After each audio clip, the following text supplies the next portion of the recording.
नमस्कार,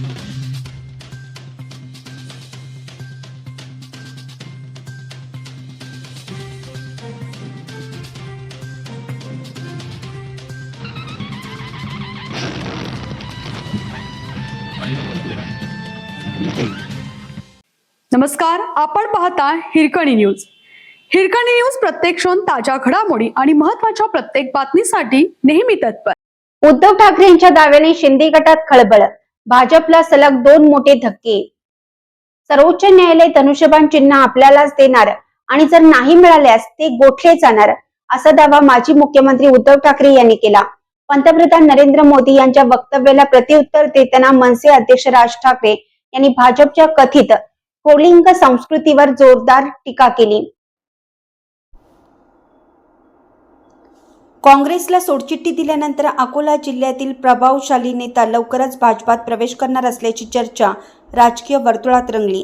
जंतर मंतरवरील विद्यार्थ्यांच्या आंदोलनात भाजपच्या गुंडांकडूनच पोलिसांवर दगडफेक करण्यात आली, असा गंभीर आरोप अभिजित दिपके यांनी केला आहे.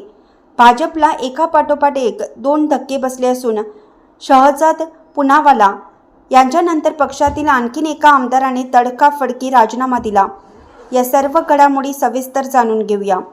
सर्वोच्च न्यायालयात धनुष्यबाण चिन्ह आपल्यालाच देणार आणि जर नाही मिळाल्यास ते गोठवले जाणार, असा दावा माजी मुख्यमंत्री उद्धव ठाकरे यांनी माध्यमांशी बोलताना केला. त्यांच्या या दाव्यामुळे शिंदे गटात मोठी खळबळ उडाल्याची चर्चा असून सगळ्यांचेच लक्ष शिवसेना पक्ष आणि चिन्हाबाबतच्या न्यायालयीन खटल्याकडे लागलं आहे. उद्धव ठाकरे यांनी आज आपल्या पक्षातील जिल्हा प्रमुख, संपर्क प्रमुख आणि विधानसभा प्रमुखांची ऑनलाईन बैठक घेतली. या बैठकीत संघटनात्मक विषयासह सर्वोच्च न्यायालयात सुरू असलेल्या पक्ष आणि निवडणूक चिन्हासंदर्भातील प्रकरणावरही चर्चा करण्यात आल्याचे समजते. बैठकीदरम्यान ठाकरे यांनीही सर्वोच्च न्यायालयात सुरू असलेल्या सुनावणीबाबत सकारात्मक भूमिका व्यक्त केली. पक्ष आणि धनुष्यबाण या निवडणूक चिन्हाबाबत न्याय मिळेल असा विश्वास त्यांनी पदाधिकाऱ्यांसमोर व्यक्त केला.